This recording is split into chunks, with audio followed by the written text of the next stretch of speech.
Marciel, welcome. All right. Thank you.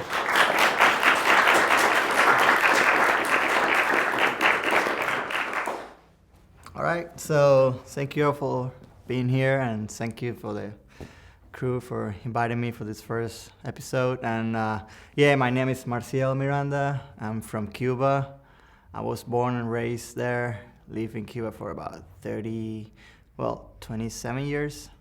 And then moved to the US with my wife, and we wanted to give it a shot here in this amazing place and have more opportunities, coming from a really poor country with very limited opportunities, and, because of the situation that, every place is different. So you're just always trying to find a right place for you where you feel where you can grow up, and as a human being, as a whatever you want to do in your life. That's why we decided to come here, and I'm glad to be at this place and share my experience and my stories and let you know how it's been all this journey. And Hi, my name is Michael. I'm from LACM, and I was just wondering, when you're in the studio, do you run into like a lot of I guess problems when it comes to like the technical side of things? Like, how often does that happen, and how do you keep yourself sort of prepared for when those situations sort of occur? Right. Yeah, of course.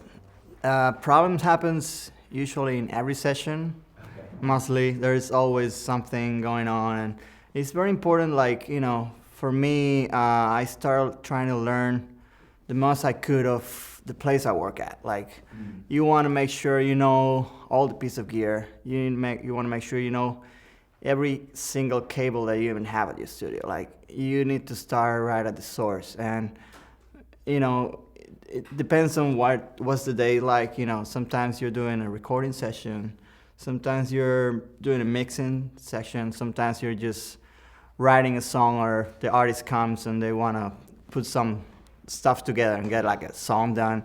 And from that point on into like we're doing different kind of process, you need to be prepared for new things to be done, and there's always some new producer, some new musician that want to try something you've never done before.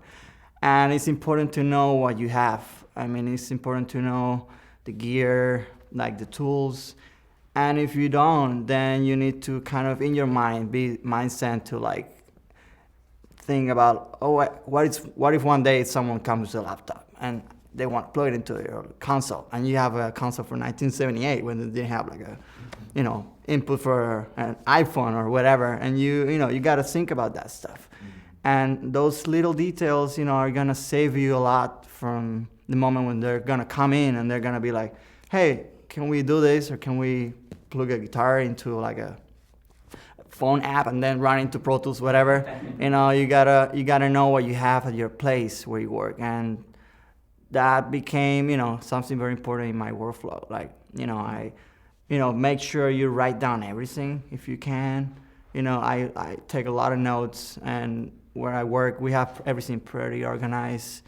Everything is online, so if I'm not there, anyone can access to it, and we keep logs, and we know what we have, and we know how to use it, and we have A, B, C, D options for everything, for guitar, for vocals, for laptops, for interfaces, for recording drums, for when other producer comes to work, or because everyone have their own way of working. And if you only learn one way of somebody, and then somebody else comes and like, well, I don't want to do it that way, then your mind is like, okay, but I'm so used to this way that you always have to be ready for that, and be thinking ahead of time before the things start to happen. So you get the things that are gonna make your work better prepared before, like a cable, or like I don't know.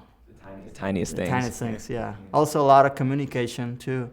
It's very important to talk, to whoever you're gonna work, even before the session is gonna happen. Like I try every time before the session's scheduled for a week, try to get in contact with the band, the producer, the engineer, whoever is gonna come and be running all the system, engineering or whatever, make sure you know what they need, and you let them know what you have. And if you don't have what they need, then you find ways, and you always want to make sure you have all the tools for them, because you want them to come back, you want them to give you the opportunity, and you want them to trust in your, that you are able to do whatever, for them to, get what they need to be done, the song or the arrangement or the recording.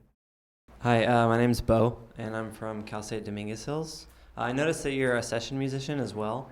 That's something that I've been wanting to get into as a drummer for a while.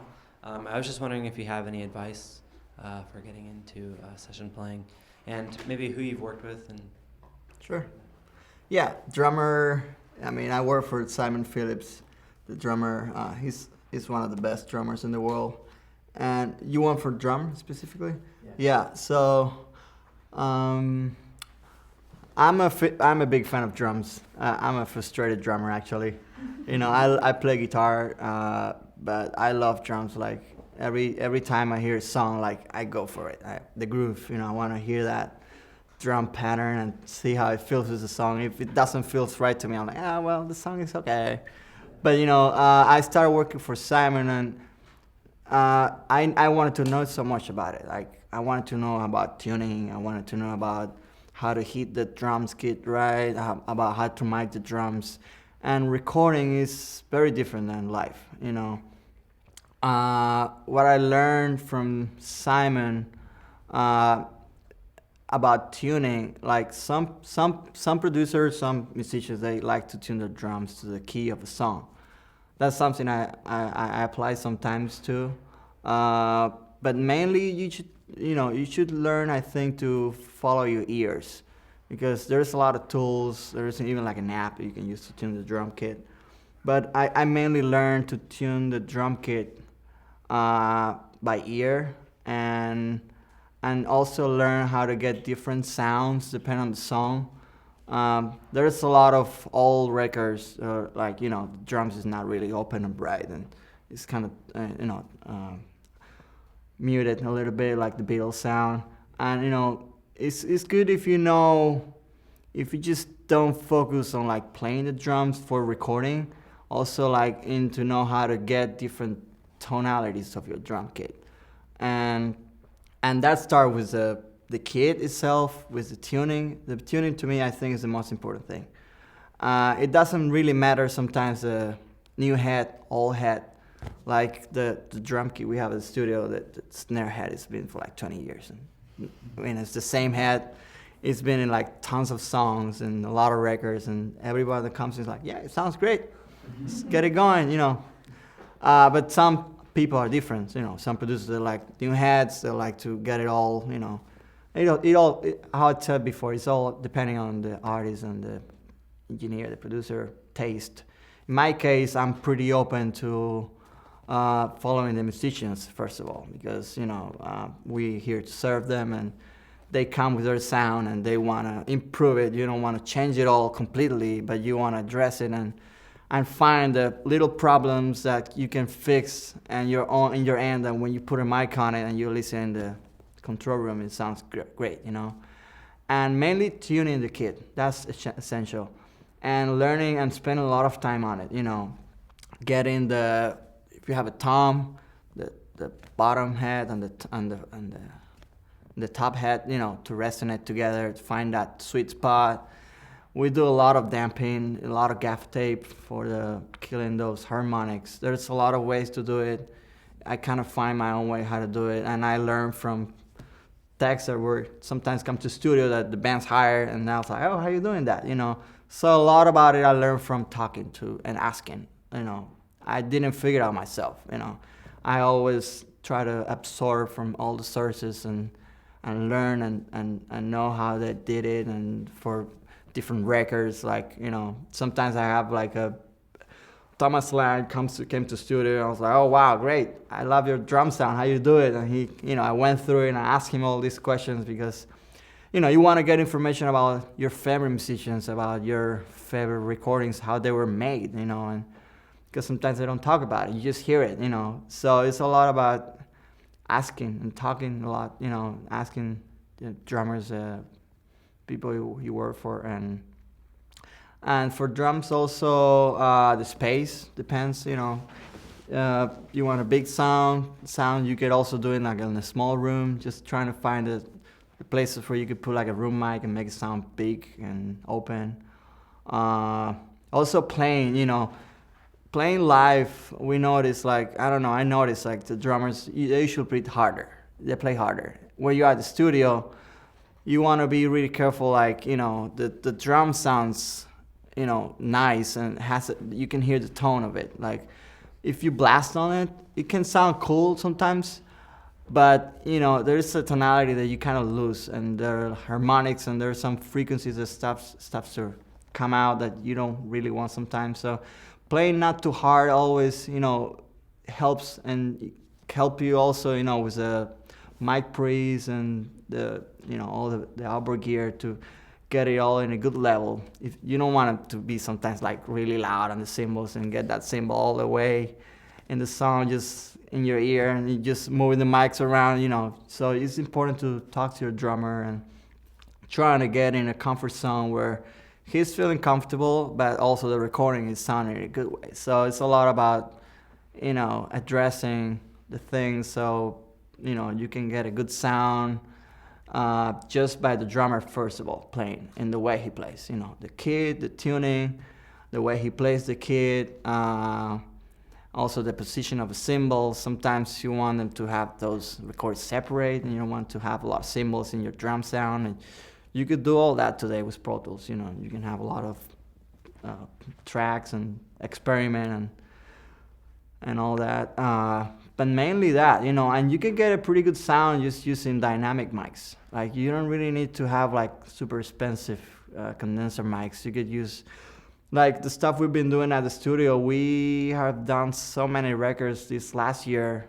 We use mainly maybe one condenser mic in one whole record of 12 songs. And sometimes just for the vocal or for like an acoustic guitar. But, it's all about also knowing what you have and knowing your gear and know how to get a good sound out of it, Yeah. So, yeah. Hola, Juan Flores. Hola. I studied at Crafts, Conservatory of Recording Arts and Sciences. And I just wanted to ask, as far as like working behind another engineer, do you find yourself trying to employ like techniques that you pick up from them like immediately and starting with a blank slate, or do you like slowly add to your bag of tricks that you already have, or do you feel like you like just going in with a blank slate and trying their techniques out? Well, yeah,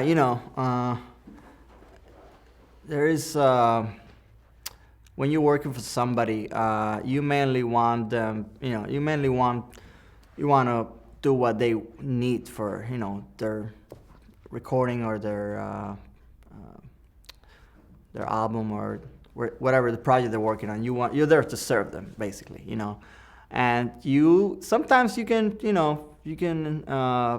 give them your opinion if they ask. Sometimes, or if you have a good relationship with the producer or the engineer, you might suggest something. Hey, the other day I recorded with this guy and we did this and it sounded really cool. You want to try it out? But I also feel like every time I learn something from somebody, before I transmit it, I want to make sure that whatever that is, I'm confident that they're telling me something I really feel it sound that way or is special. Because I try a lot of times what I hear on YouTube, like videos like, hey, you should try this on the kick mic and then the snare, and I tried and it sounded terrible. And I was like, well, not everything that is out there is true, and not everything that everybody tells means that it's gonna be that way. So that's also important that that's something I apply in my place when I learn something from somebody else. I always try to do it myself. When there's a free time at the studio and there's nothing going on, I'll just experiment, have my friends come over, or in my band when we're recording, we have some extra time. There's no stress or like, we got hours, we got to finish early. So I kind of experiment and I kind of filter everything that I learn and stick with the things that I really think that can apply in a good way. because sometimes, with Simon, he like new heads mainly all the time, and there's other drummers that don't like new heads. And with Simon, I would spend a lot of times, like 3 hours. His kit had like 6 toms, 4 octobands, 3 snares, 2 bass drums, and a gong drum. So sometimes we'll be like, hey, let's just change all the heads. And it'll take me like 2-3 hours to change all the heads in the drum kit. And then, but you learn, okay, yeah, it's going to sound great, but then, you burn like 3 hours or 4 hours of a session, and all the musicians are going to be waiting just to change the drum heads. So I want to apply that for a recording when their band is coming to the studio and they need the studio time, You want to make sure you address that before they come in, And those kind of things. I feel like you can always apply new things that you learn, but you want to make sure you go for the things that you're very sure about, and the things that are going to be okay and they're going to work, and not really experiment when there's a big session and when there's pressure and when there's time is booked and you gotta get 2 songs done, 3 songs done in a day. You're like, all right, you do it the best you can, you go for the right way, and you try not to go too crazy about experiment. You could do that, but that's already something you built when you're growing as an engineer, and something you learn in your path. And of course, you're gonna have time to try and check it out. But I won't recommend to do it in the middle of a session. I don't know, to me, and just be like, hey, there's something I learned from this guy the other day. Let's just try it, and everybody just want to get the recording started, and going on. And right now, in this place, so I was telling you about Simon Phillips, but he sold the studio to a new producer called Matt Lineage. So I stayed working for him. I worked for 2 years at that place, and Simon decided to sell the studio. And this producer bought it, and he's like, hey, you want to stick around with me? And so I was like, yeah, sure. So I kind of came with the building, So I started working for him. And with Simon, it was all digital. There wasn't tape machines. There wasn't a lot of compression. There wasn't a lot of outboard gear. He was just, getting everything straight into the Pro Tools and staying in Pro Tools and mixing everything in Pro Tools. And then Matt was the total opposite. Like, he likes old school recording. We got an ATR, Studer 827, 24 track tape machine, an old 40 channel API, 1972 vintage Neve sidecar, was 1073, 1084s, and to me it was like, oh my god, this is all new for me, So that's already was something new, and that's like, there's always gonna be something new, and I had to learn every single preamp in that console. They all have different transformers. They all have a different character. That we did with the tech of the studio, Charlie Boles, is amazing. He came once, he brought this, I don't even know the name of that machine. We went through every single channel, and we have the graphic of that channel, and we have it all saved in a computer. We know this one channel has a little boost of 60 hertz, one has a top boost, so we know every channel. And that's something I was telling before, you gotta learn what you have, your gear, and that's something, that's also experiment, Those kind of things help you later on, You're like, okay, you want a brighter sound, you got a dark guitar, you want a bright amp. You got a dark guitar, you want a brighter amp or brighter channel, or, So all that is also experiment, all those channels, they all sound different. So you need to have all that in your head. And when you're making decisions, with Lenny, like we record right now everything to tape. We're trying to stay away from Pro Tools the most we can, and we also doing so we save a lot of times and we get the best of the musicians because there is no overdubs.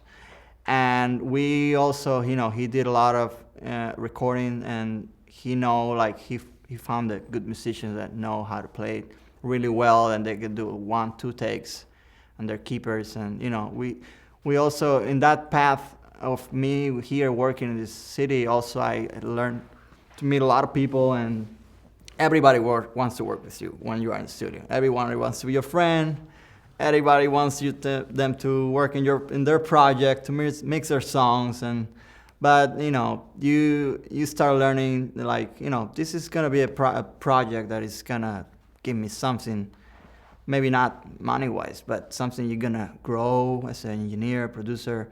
You're gonna learn, and you can apply what you learn working with all these people. So that's the moment where, when I get those kind of projects, that's when I start applying what I learned from all the people I work for, and all those signal flow, all the process of doing drums. I'm like, okay, got this band. Guys, I haven't done a lot of recording, but, I know a lot, and I learned a lot of this place, so I'll just apply it, and I'll try to make the best sound I can for you. And then that's when I start applying all those things, and I do mistakes, and I mess it up, and I get weird sounds of a snare. I'm like, all right, let's do it again and try it, and and it's normal. You're gonna fail, you're gonna get a crappy sound, but then you're gonna listen to it, and you're gonna know you're not gonna do that again, and you're gonna know, like, all right, I better do it this way, which have worked for me and have been the safest. So it all applies at that time when you're working. So right now we're working on tape, and it's also a new challenge for me. I haven't worked in tape my whole life. That's like something new, and it also takes a lot of time and studying what you have, studying the tape, studying how to punch in, how to punch out, and how to get all that into also a computer, because at the end they are gonna listen in Dropbox or a file. You need to find a way. The tape machine, like tape, you don't want to be rewinding and going back and forth and recording, and because it wears out. So we figured out a way recently how to just record the tape, we dump it to Pro Tools, and we get set up, we get the sound, just playing out of Pro Tools. We keep the tape there safe, we don't spin it, we don't do anything to it. And then the musician just play the song a couple times, get the parts, get the sound, we dial in all the tones and everything. And then when he's ready, I say, all right, let's go for it. And that's when we go, here, record. You got one take, if you mess it up, you do it again, and that's it, And that's something new for me right now, and I started to learn, how to, all that process was done back in the day too, how musicians were so good, and still they are, but now you got technology, and you could just do it in a simple way, just do it in over 20 takes, and a lot of playlist, and then just comp it together. But, I feel like this is a more natural, and you save so much time, and you really get what you get, and that's it. And you got 24 tracks, and you got to make a good sounding record out of that. So that's challenging, You need to start learning how to commit, and if you get a sound, that's it. You got it. You put it in, and you live with it, and knowing that you're confident about it, and that you're really sure that you like it, that's gonna help also the band, and be like, yeah, we trust this producer, engineer, and everybody at this place, that they're making the right decisions and for the song, and you want them to feel happy about it, and also, in every project, I feel like you want them to feel they're special, and what they're doing is the best. And there's a lot of musicians here trying to make it out, and they lose their hope. They come from poor countries, and they don't see their opportunities, and they're being treated bad in their life. And when you come to studio, that's where they're putting their heart out there, and that's the moment where their spirit, their visions are coming out, and you want them to feel at home. You want them to give them a vibe and make them feel like when they pick up their instrument, they give you the best take they can. You don't want them to feel that there's something wrong with the tape machine, that there's something not working. If that's something that's going on, you just hide that for yourself. You talk to your team and you figure that out, but you always want to keep them happy and try to get them in a place where they're like feeling, that they can do the best they can. And in that way, when you have all these tools and you can shape the sound in so many ways, you can easily, when they come in and they're like, I like the sound of this record and I really love this guitar sound, then you know what you can go for and be like, hey, here's the sound. Can you try it? And they, So it's important to know what you have and knowing that, different sounds and study, and if you don't know, ask around and don't be ashamed to ask. And, all about yourself. You need to spend time on it. And I know these days you can get distracted with a lot of things, but if you really want to be good at something, I feel like you really need to be ready for it and be passionate about it too. Just don't feel like you're just gonna start doing it. It's gonna come and you're gonna make it. And your life is gonna change. Well, you're the only responsible, I feel, to make that happen. And it's as much as you put yourself in it, it's gonna help you. And that's been, to me, what's been working in my case. And as I came here, and all it started to, develop and going better and better.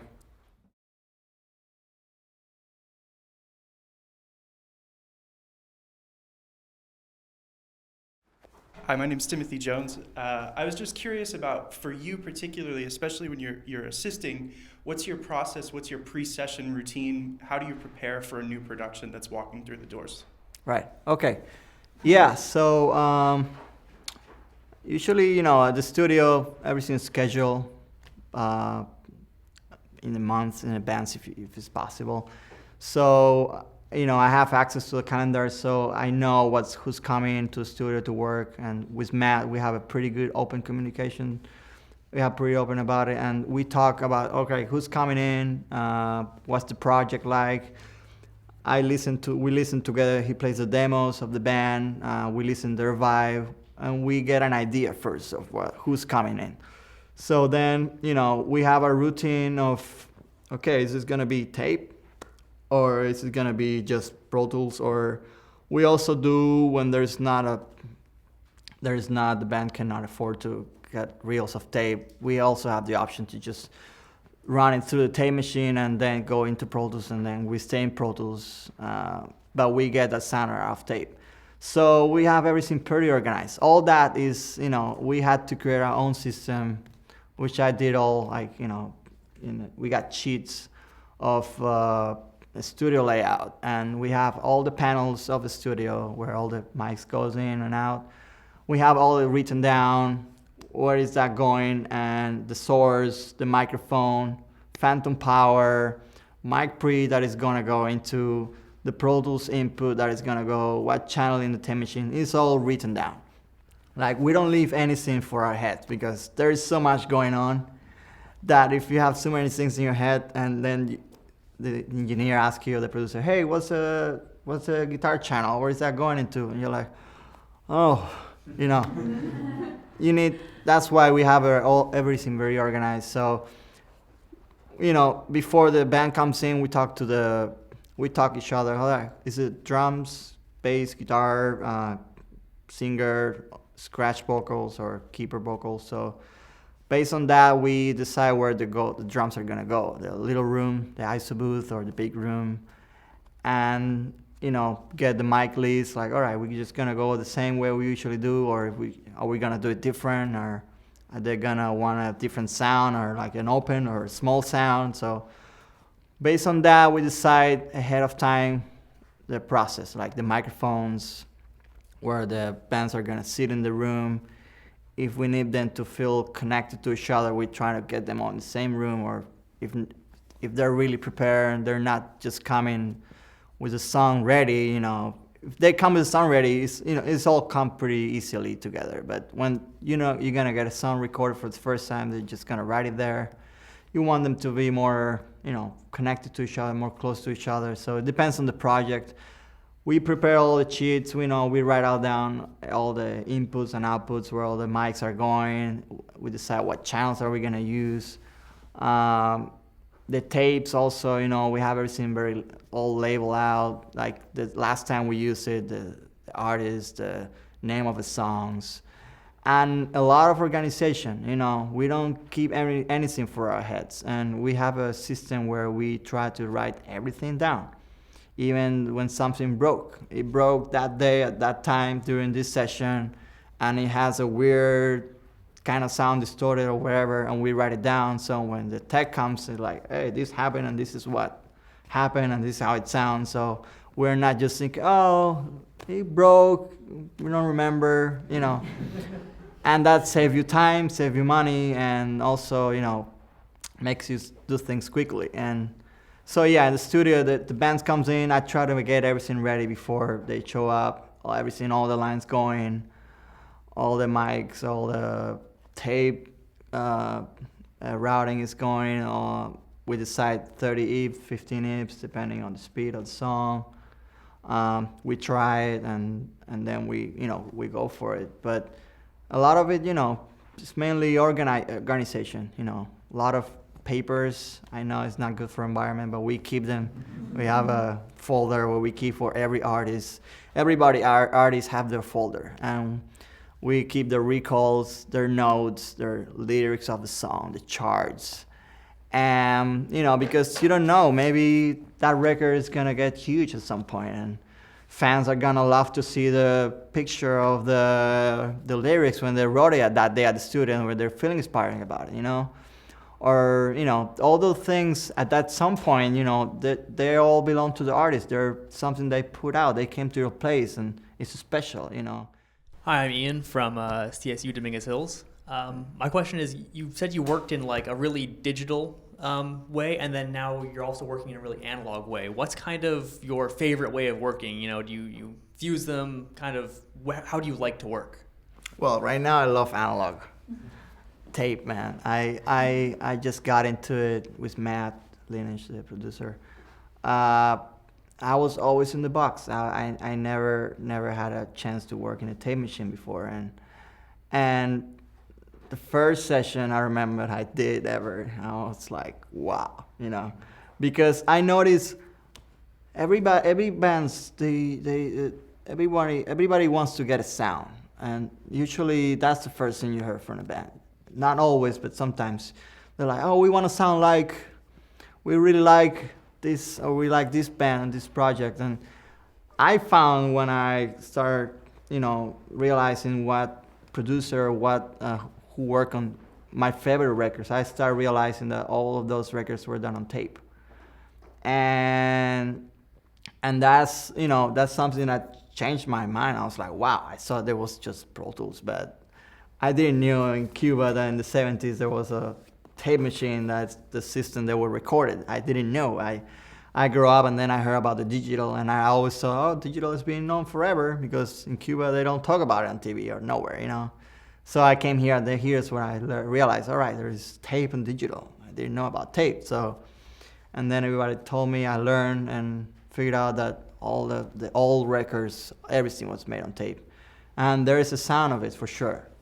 Of course, digital sounds good too, but it's all about the taste. Some people like producers that like digital more than tape, but in my case, I found that tape has a sound, and also, some of the latest records we've been working at, like we've been just getting everything to tape, put it out to the console, make some balance, print it through on Fairchild. And that's it. And the bands are like, we love it. It sounds great, without putting a lot of plugins, compressors, Melodyne, all that stuff. And it sounds, it has a sound, and you don't really need to be. I feel like you don't really have to spend a lot of time when you get it all digital, trying to get a sound out of it if it doesn't have a sound already when you record it. And it comes a lot when you get projects from home studios or people in the laptops. Yeah, it sounds great, but there is something missing there sometimes, because it's all been done with the same microphone, same interface, same everything, and there is not it's not like a paint that so different colors and textures, and that's all about the analog world. That's the thing about it, that they all sound different. They all have their own vibe, and once you start combining all those, you get this sound that I guess you can maybe get it with digital, but you spend more time later on sitting on a computer by your own trying to get it happen than instead of you going to the studio and you have it right there. You get it printed, you record it that way, and that's what I felt mainly the difference. Like when you're working, you're committing, you're making decisions right away, and you get it, that sound, and that's it. You live with it, and then you just do a couple changes if it doesn't sound like crap, which you gotta also know how to work with it, because you could also go really wrong with tape, and with analog gear you could do a crappy recording. I've done it myself. When I first come to studio and I got all this gear, I was like, all right, I'm gonna make a great mix right now. Sending over through everything, I was like, oh my god, it sounds terrible. But it comes with that. You fail and you go, you try it again, and you try it again until you start perfecting yourself. And and with the analog, with tape, yeah, there's definitely a quality of sound. There is harmonics, the mid-range, there's like the hiss too, and the compression also of the tape, and it's just have a sound, and if you're able to record someday with it, I would definitely recommend it, but you also need good musicians that are ready, to give you a good take and not just, wasting time and wasting tape, because it's also time consuming. The tape, you need to clean the heads. We don't do edits on tape. We just record one song, and we keep track of the tracks in the tape machine. We start filling it up, and then when we run out of tracks, all right, let's take the snare bottom and the top, put it into one channel, maybe submix the rest of the drum kit, and you also need to make decisions based on the amount of tracks, because you're limited to whoever the tape machine, whatever you're using. So you also need to have a lot of confidence on decisions. So that's when it comes the same thing. You know what you have and know when to commit it and just live with it.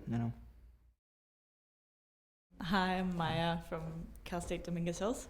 And my question was, what has been the worst and the best experience with the industry? Oh, wow. Okay. Yeah. Well, the best, I guess, I'll share the best. So when I came to LA and started working for Simon Phillips, the drummer, he wanted to do his own record, and he did like 3 albums before. He's got his own project. It's called Protocol, and it's his own music that he writes when he's on tour, and he's got a MIDI keyboard and just his laptop, and he writes all these ideas. So at some point he went on tour for 3 months. So at that time, when he left the studio was empty, and I had to work on some other stuff. So he came back and it's like, all right, Marciel, I'm gonna sell the studio, just so you know. But before I sell the studio, I'm gonna make a record of my project. And I was like, all right, cool. And he was like, yeah, but a lot of it is me just sitting here by myself, writing the songs and writing the parts, because I really need to be very, have inspiration and get all the energy comes, when it's, I don't know if you write music, but, we all need that time for ourselves. So, when you're writing your own stuff. And so I'm like, yeah, cool. He's like, well, but, let's see, I don't like to write with nobody around me, but you're cool. You don't talk too much. Just stick around, but don't be quiet. Don't disturb me. I was like, yeah. And that to me was like, wow, he's giving me an opportunity that I guess nobody else he gave before. And I was like, I want to see how he do it. So, especially from him, knowing that he's one of the best. So I stay there and just watching him writing everything with the MIDI keyboard, writing all the parts together. all the drums, not the drums, but the synths and the melodies and harmonies, and then he was going to his drum kit, and he'd be like, all right, can you record me? I'm gonna experiment, so I'll record. I'm saying nothing. I mean, if you're an assistant in the studio, you want to be silenced, and you're not there giving your opinions or telling the artists what you think, or so that's something also important. So it helped me a lot, you have problems, you have stuff going on, you keep it to yourself. You're in a new place, you need to give everybody a good vibe. So at that time I realized, all right, this is a shot for me. I want to learn how he do it. So I stay there quiet. I watch all the process. Like, yeah. And that first day, I was like, okay, let's see if he wants me to come back tomorrow. And he was like, hey, yeah, come back tomorrow. I'll keep writing songs. I was like, all right, cool. So I kept coming back, and he started working on it. And then he was like, all right, this is ready to be recorded. I'm gonna get musicians. I need a guitar player. His guitar player was Andy Timmons at that time, but he was busy in other projects. So he asked me like, hey, you know any guitar players around town? I was like, I don't know. It's like, oh, I'm gonna go look for one. So he started looking around, and he ended up getting in contact with Greg Howe. He's an incredible guitar player. So he called Greg. He also needed a keyboard player, and he got in contact with Dennis Ham, also an amazing keyboard player. And then he has Ernest Tibbs, a bass player. So it was a 4-piece band. So they all came into the studio. It was my first album that I worked in my entire life, start to bottom, from the writing process, when he was at that room just with the MIDI keyboard. And that's the first moment I started realizing, all right, this is how a record is being made, And that was the first real experience of me seeing their time process. It was all digital, but anyway, it was more like a musician standpoint. He was very into writing all the charts, and so he had everything charted out. So I read charts, not super, but I can read some charts, So it also helped me a lot, knowing about music and knowing how to read music. So he would just lay all the charts in the console, the digital controller that he had, like a big 48-channel mouse. And he would put all the charts, all right, Marciel. He goes in there, and it's like, all right, let's go to the B section. After the 3rd bar, punch me in the 4th bar, and then take me out in the 7th bar when the C chord comes in. I was like, all right, where is that here? Still looking at that big map. So that record, we started working on it. All the musicians came for a week. We recorded everything, and then he was like, all right, this is the record. It's done. We finished it. We had to turn down all the studio. He was feeling pretty sad about it. He had the studio for a lot of years, about 20 years. But he did that record there, and I was feeling sad that I worked for him for about a year. I learned a lot from him, and so he moved out. Matt Lynch came in, and then about 6 months or about a year later, that record got nominated for a Grammy. And then I did a lot of engineering on it, but his assistant engineer.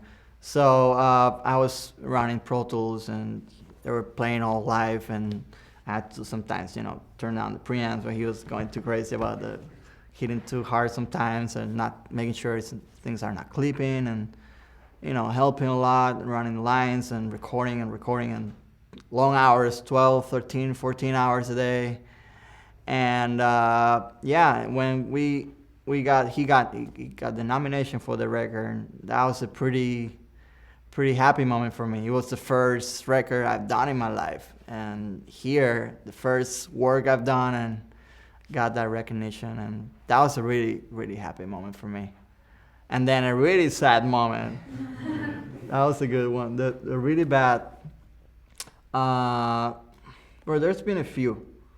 But I would say. Let me think.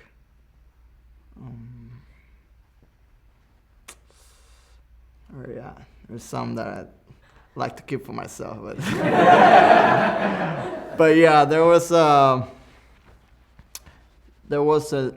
day that this producer he ran the studio, and he came by, and there was when you work in analog console, you need to take recalls. You need to do recalls. So it's not like Pro Tools, all the plugins are there. You just close it, save. We have all cheats for every piece of gear that I write down, all the presets, where all the ins and outs, and the name of the artist, the song, the date. So that day, the producer ran the studio. I came before the session started to do a recall on the song that was mixed by Matt the day before. So I save it all down and patch all the gear.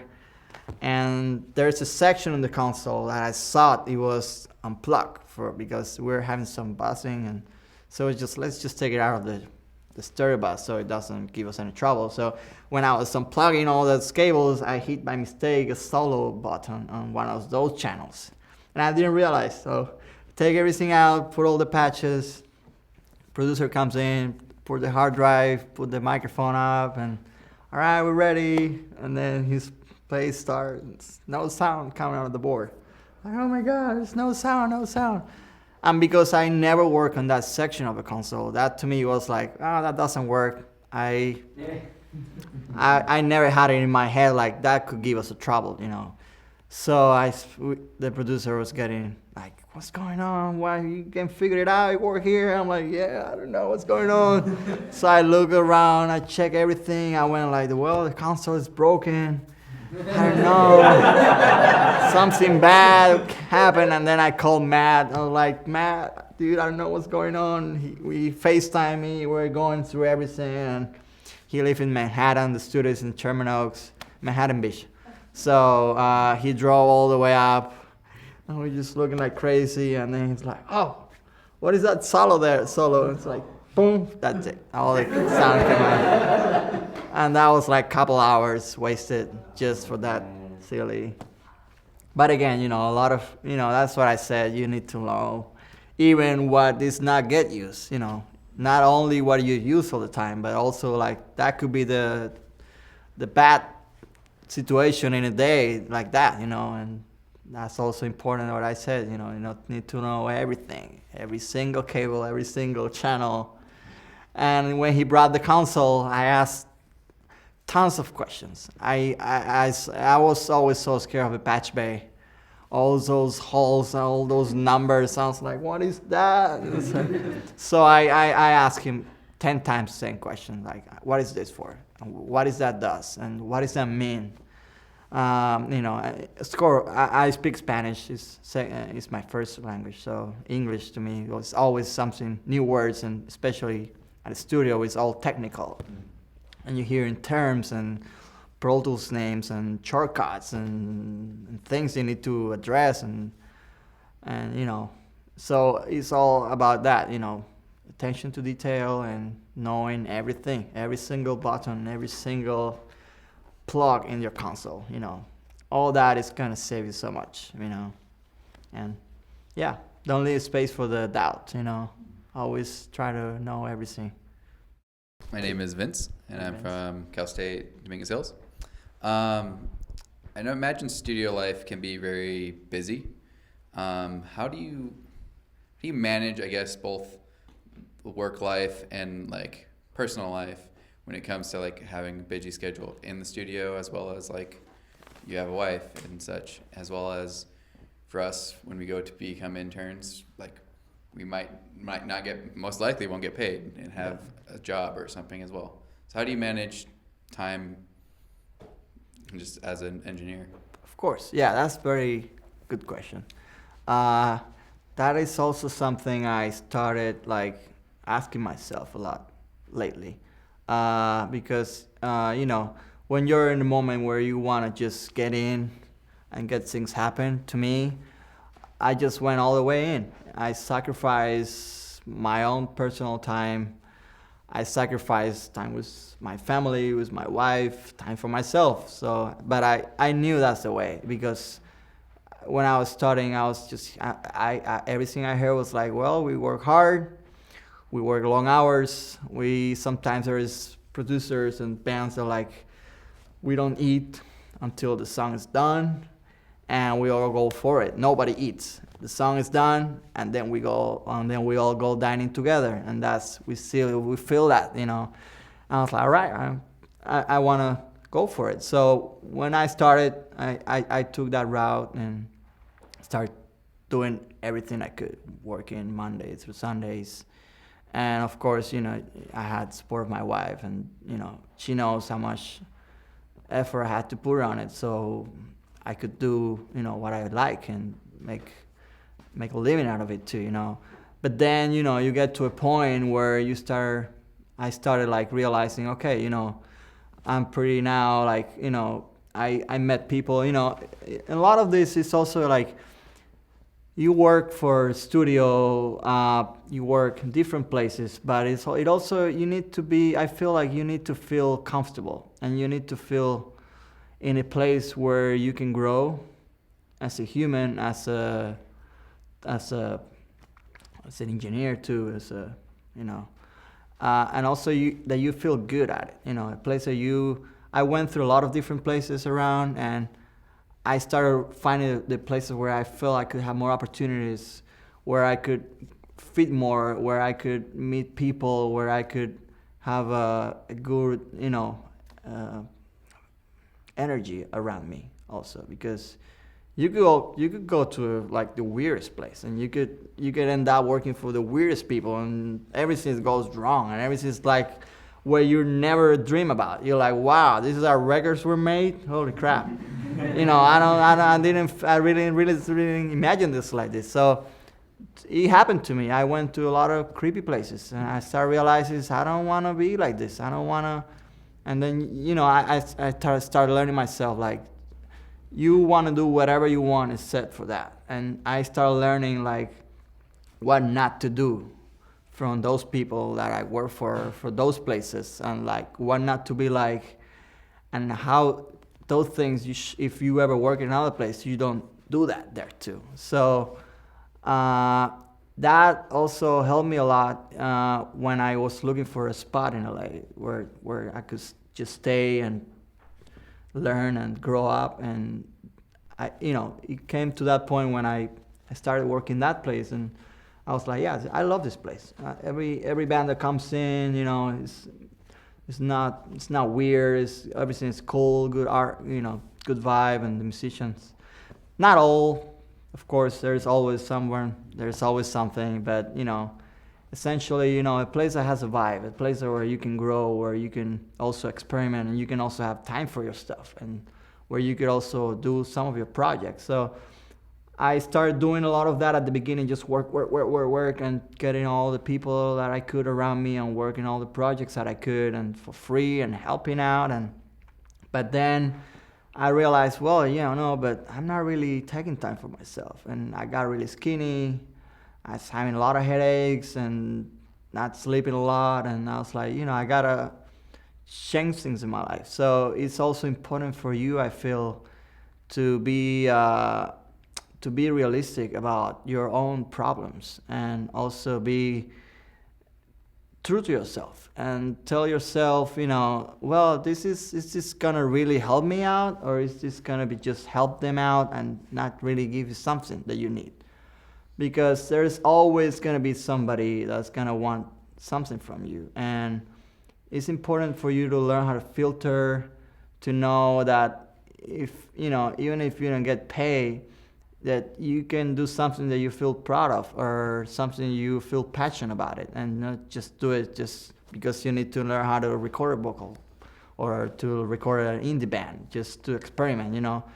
I think it's important for you to like understand that there's different kind of people, and they all have different interests, but you also need to put yourself out there too sometimes in the first place, and know what's gonna help you grow or what's not gonna help you grow, and also know that you know, so say no sometimes, you know, and when to say it, and also realize at the beginning, before starting working projects, like, seeing their visions, asking them a lot of questions. That's what I found myself helped me a lot to understand more about the artists, the projects that are around town here. Because if you're in LA, of course, you want to try to get in the scene here and try to get to know the bands and work with the local projects. So there's a lot of people. So I feel like you should, from the beginning, from when you start meeting them, and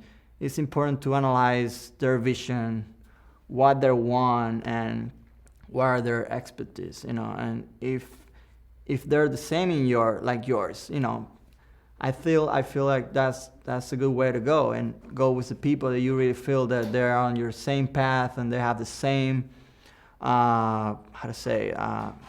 the same love for music, and they're like, they're not weird, and they want you because they believe in you, not just because you're an engineer and they need you because they have a place but they don't have no one that can run it. They just want to use you, and and it's important to you to realize if they just want to use you or they really believe in you because they like what you do. So a lot about it is yourself, being true to yourself, and not sometimes going for how many followers they have, or if they're like telling you that we're the best, we love our music, and because there's a lot of emotions involved, but you also need to be aware that you have your own life, and you need to eat well, you need to pay your bills, you need to spend time with your family, and all that time you're going to spend with the band or with those projects, you need to be ready to sacrifice your time for that. And you have to be really sure about it, I feel, and not just to go by your instincts of want to do something, and also like health, I think, is very important. And I feel like a lot of people is really bad, and a lot of musicians, because of their just going around everywhere, around tours and tour bus and airplanes, and they don't get the best food.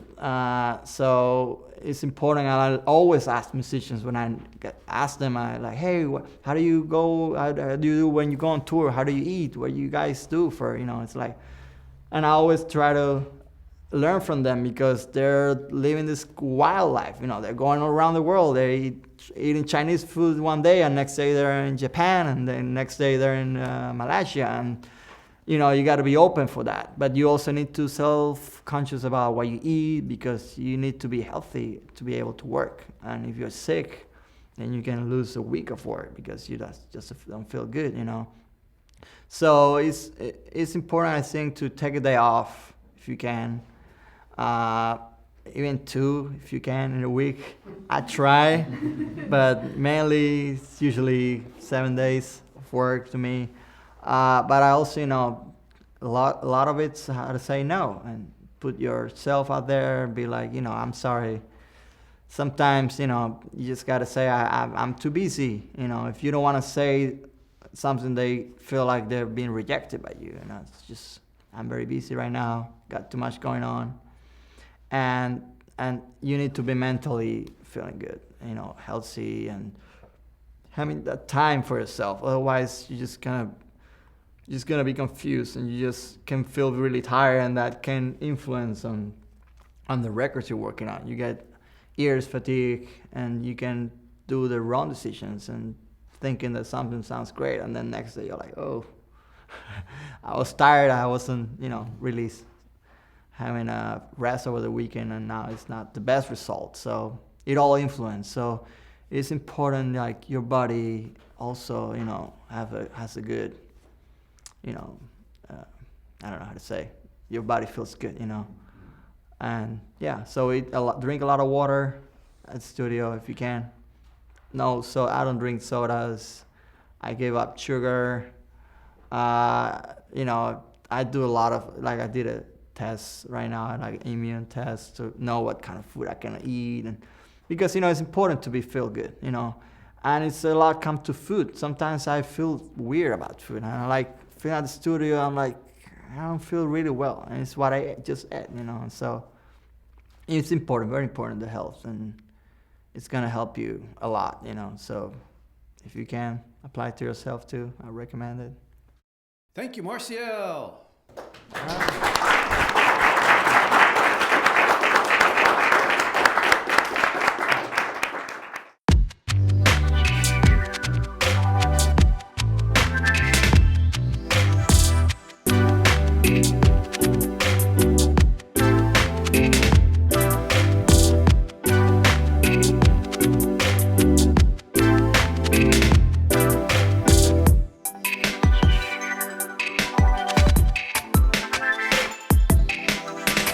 Thank you.